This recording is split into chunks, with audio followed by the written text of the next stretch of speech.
والصلاة والسلام على سيد الأنبياء والمرسلين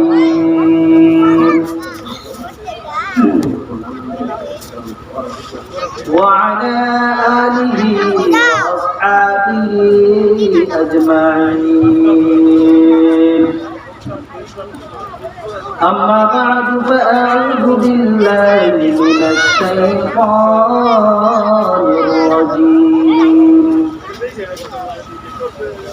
بسم الله الرحمن الرحيم. فأما من طغى وآثر الحياة الدنيا فإن الجحيم هي المأوى. وقال النبي صلى الله عليه وسلم: الدنيا حلوة خضرة وإن الله مستخلفكم فيها فناظر كيف تعملون، أو كما قال النبي عليه الصلاة والسلام. اللهم صل على محمد وعلى آل محمد كما صليت على إبراهيم وعلى آل إبراهيم إنك حميد مجيد. اللهم بارك على محمد وعلى آل محمد كما باركت على إبراهيم وعلى آل إبراهيم إنك حميد مجيد. এই গোলামান বসো। तवाफ़े काबा की दिल में तमन्ना, ज़ियारत मदीना की दिल में तमन्ना, नहीं है मेरे पास सफर की समाना, बलगल उला बिकमालिही कशफत तुजा बिजमाली, हसनत जमीउ ख़िसालिही सल्लु अलैहि व आलिहि। अल्हम्दुलिल्लाह। শিমুলতলী বাজার জামে মসজিদ ও সর্বস্তরের মুসলিম জনতার উদ্যোগে বাৎসরিক ওয়াজ মাহফিলের সম্মানিত সভাপতি, মঞ্চ ভূমিষ্ঠ জাতির শ্রেষ্ঠ সন্তান ওয়ারাসাতুল আম্বিয়া হযরত উলামায়ে কেরাম সম্মুখপানে দিন প্রিয়, ইসলাম প্রিয়, দিনদার যুবক ভাইরা, স্নেহের ছোট ভাইরা, মুরব্বী বাবারা, পর্দার অন্তরায় শ্রদ্ধা সম্মানিতা মা ও বোনেরা, আমরা সর্বপ্রথম শুকরিয়া জ্ঞাপন করি সেই মহান আল্লাহ পাক রব্বুল আলামিনের জন্য, যেই মহান আল্লাহ পাক রব্বুল আলামিন আমাদেরকে আসমানের নিচে জমিনের উপরে জায়গাসমূহের মধ্য থেকে সর্বোৎকৃষ্ট জায়গা তথা রিয়াজুল জান্নাত বেহেশতের বাগানে আসবার বসবার, কোরআন এবং হাদিসের আলোকে কিছু কথাবার্তা বলবার শুনবার যে আল্লাহ পাক রব্বুল আলামিন আমাদেরকে সুযোগ করে দিলেন, দয়াময় আল্লাহ রব্বুল আলামিনের দরবারে সকলে শুকরিয়া জ্ঞাপন করি আলহামদুলিল্লাহ। শুকরিয়া জ্ঞাপন করি যে আল্লাহ পাক রব্বুল নবীকে মাথা থেকে পা পর্যন্ত পরিপূর্ণ সুস্থতার নিয়ামত দান করে অতঃপর রিয়াজুল জান্নাত বেহেশতের বাগানে আয়েশা বসবার এবং শুনবার যে আল্লাহ পাক রব্বুল আলামিন আমাদেরকে তৌফিক এনায়েত ফরমাইলেন, সেই দয়াময় আল্লাহ রব্বুল আলামিনের দরবারে শুকরিয়া জ্ঞাপন করি আলহামদুলিল্লাহ।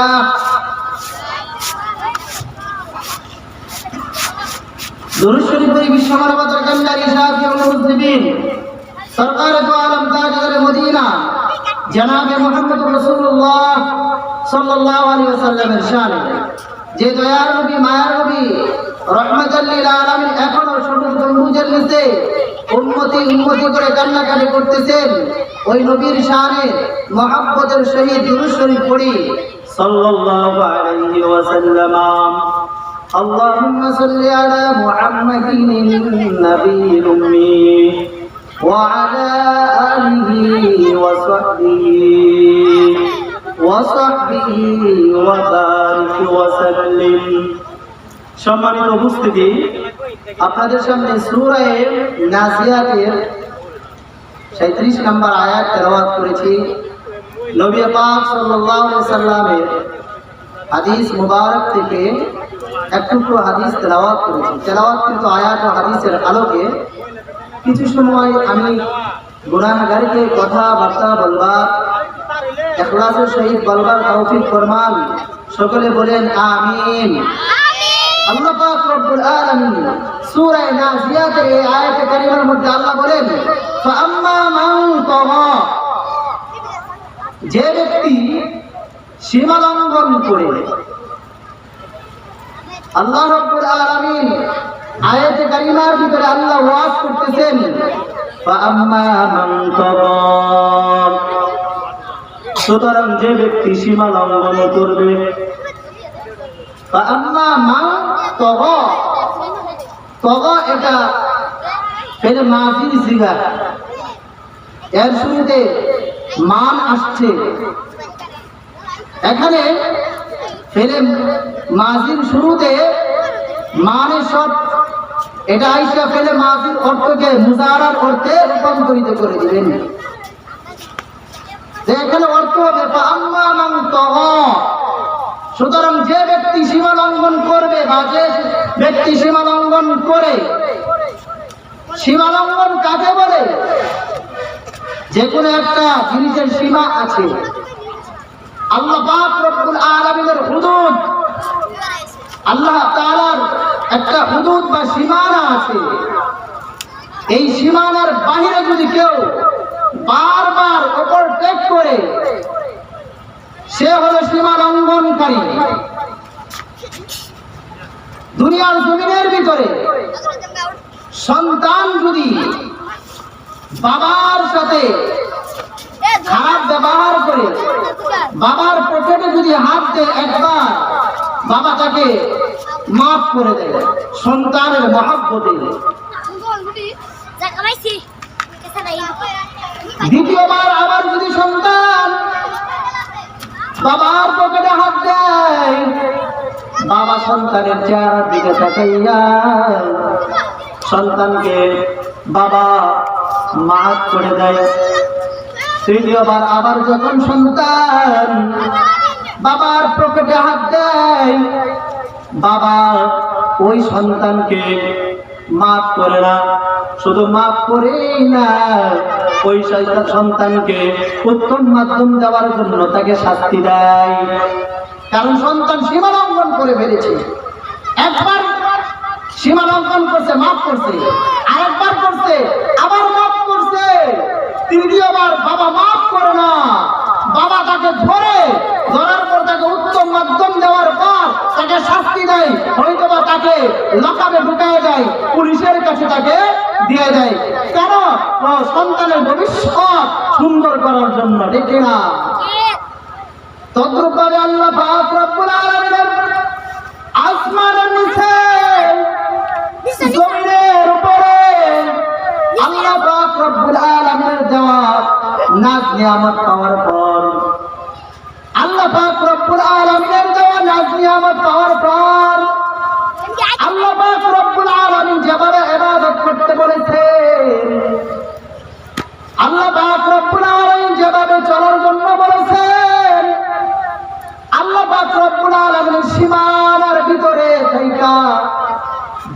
জীবন যাপন করার জন্য আল্লাহ বলেছেন এই আল্লাহর নির্দেশ অনুযায়ী যদি না চইলা আল্লাহ পাক রব্বুল আলামিনের সাথে সীমা লঙ্ঘন করি, একবার সীমা লঙ্ঘন করলে আল্লাহ মাফ করে দেন, দ্বিতীয়বার সীমা লঙ্ঘন করলে আল্লাহ মাফ করে দেন।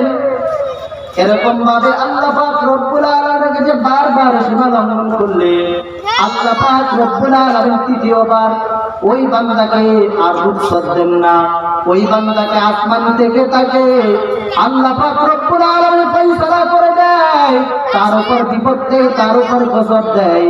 কারণ আল্লাহ পাক রব্বুল আলামিন তাকে আল্লাহ রব্বুল আলামিন মাফ কইরা, তাকে শাস্তি দিয়ে তারে মাফ কইরা আল্লাহ জান্নাতে দেওয়ার জন্য তাকে শাস্তি দেয়। সুবহানাল্লাহ। আল্লাহ পাক রব্বুল আলামিন বলে আম্মা মান তাগা, যে ব্যক্তি সীমা লঙ্ঘন করে ওয়াতারাল হায়াতাদ দুনিয়া, সীমা লঙ্ঘন করার পর আরেকটা কি কাজ করে ওয়াতারাল হায়াতাদ দুনিয়া, দুনিয়াকে প্রাধান্য দেয় আখিরাতের উপর। ও মুসলমান ইমানদার আল্লাহর গোলাম, এই আধা ঘন্টা গত আধা ঘন্টা হয়ে গেল মাগরিবের নামাজ আমাদের উপর আল্লাহ রব্বুল আলামিনের পক্ষ থেকে ফরজ ছিল। এটা হলো আখিরাতের কাজ। যেই সমস্ত লোকেরা মাগরিবের নামাজে শরীক না হইয়া দোকানপাটে বসা দুনিয়ার জন্য যারা কামাই করলো, আল্লাহ রব্বুল আলামিনের আয়াত কারিমার ভাষ্য অনুযায়ী ওয়াতারাল হায়াতাদ দুনিয়া, ওই ব্যক্তি দুনিয়াকে প্রাধান্য দিয়ে আখিরাতের উপর দুনিয়াকে প্রাধান্য দিল, আখিরাতকে প্রাধান্য দিল না। এই ব্যক্তিরা আখিরাতের উপরে প্রাধান্য, আখিরাতকে প্রাধান্য না দিয়ে দুনিয়াকে প্রাধান্য দিল। আল্লাহ পাক রব্বুল আলামিন বলেন এই সমস্ত লোকের জন্য আমি আল্লাহ ঠিকানা বানায় রাখছি। ওই ব্যক্তির ঠিকানা, ওই সমস্ত লোকদের ঠিকানা হলো আমি আল্লাহ রব্বুল আলামিনের বানানো জাহান্নাম, ফাইন্নাল জাহিমা হিয়াল মাওয়া, ওই সমস্ত লোকদের ঠিকানা হলো জাহান্নাম। নাউজুবিল্লাহ। যারা নাকি আখিরাতকে প্রাধান্য না দিয়ে দুনিয়াকে প্রাধান্য দিল, এদের ঠিকানা কোথায়? এদের ঠিকানা কোথায়? জাহান্নাম।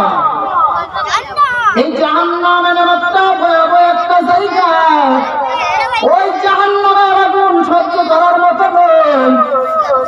তিরমিজি দ্বিতীয় খণ্ড বাবু সিফাতিল জান্নাত, বাবু সিফাতিল জান্নাতি ওয়ান নার অধ্যায়ের ভিতরে আছে জাহান্নামকে 3000 বছর পর্যন্ত প্রজ্বলিত হয়েছে। জাহান্নামকে 3000 বছর পর্যন্ত জ্বালানো হয়েছে।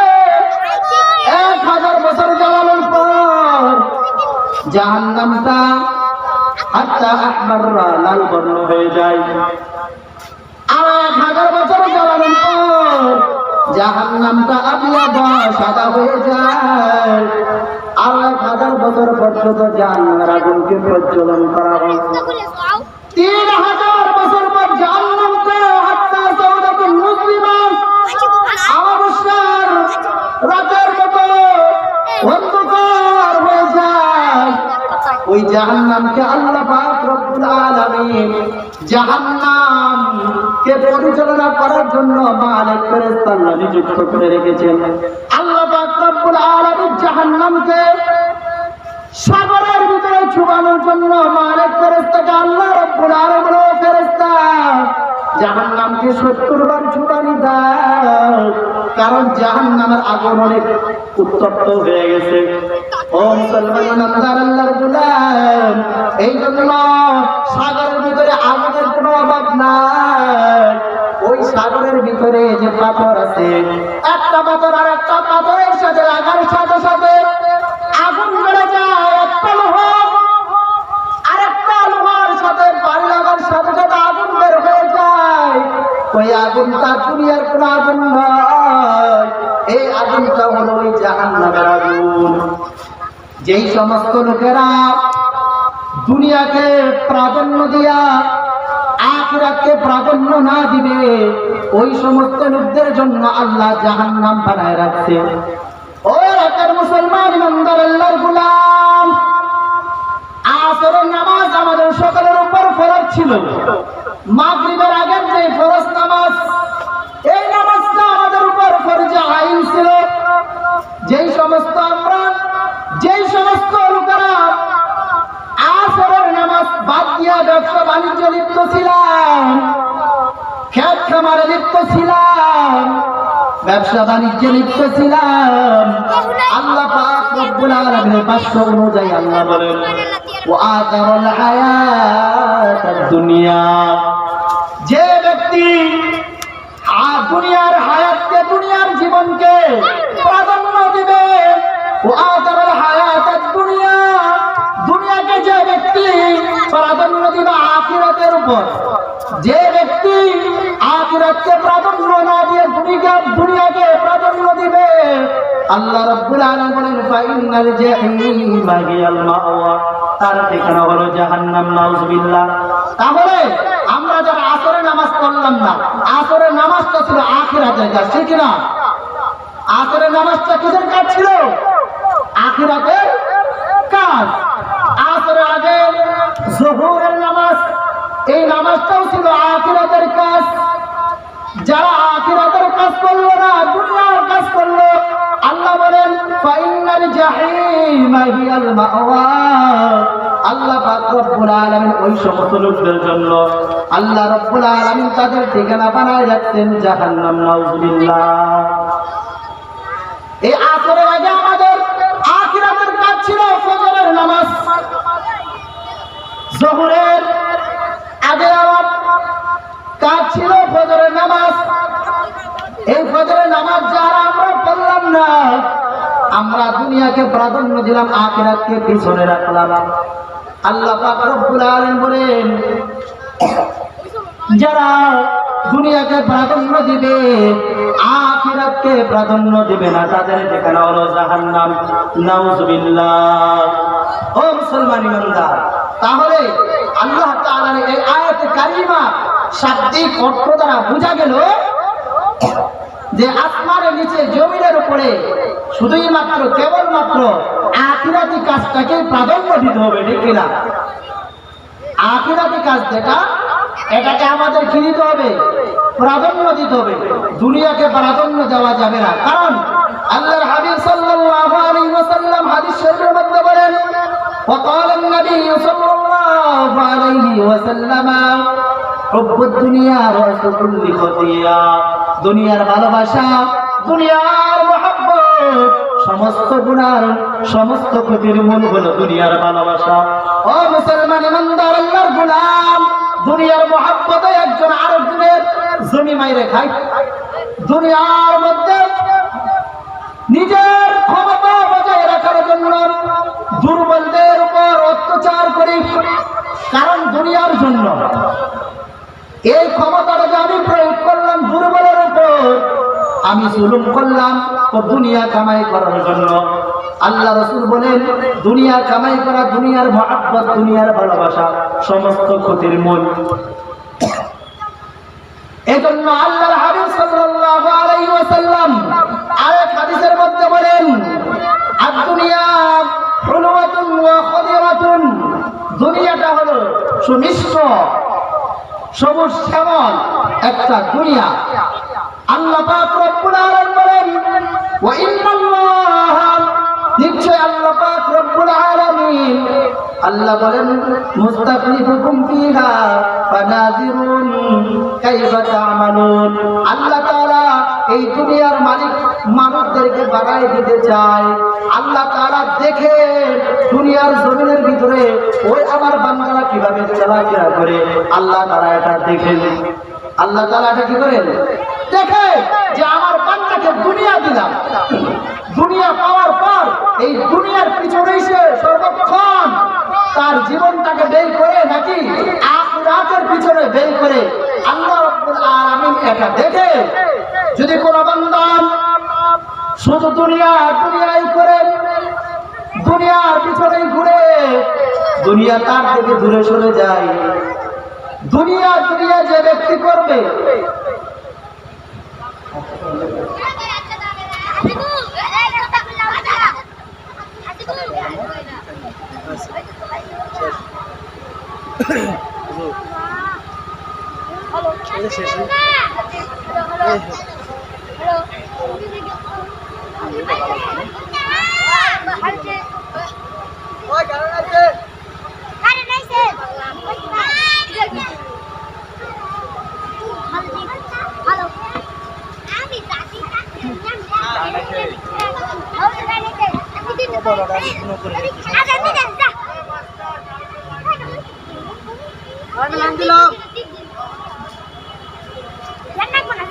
কই গেছে উনি গেছে কই আগাম দেন লাগো ওর মতো মনে হয়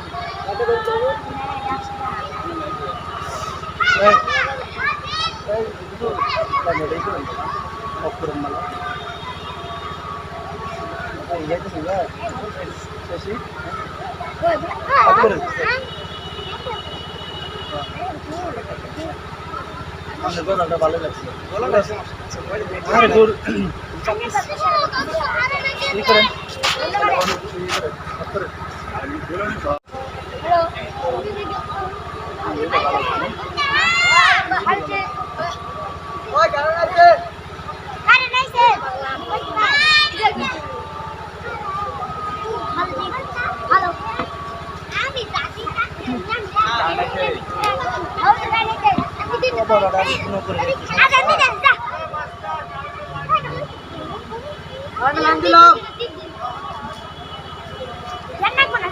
কই গেছে উনি গেছে কই আগাম দেন লাগো ওর মতো মনে হয়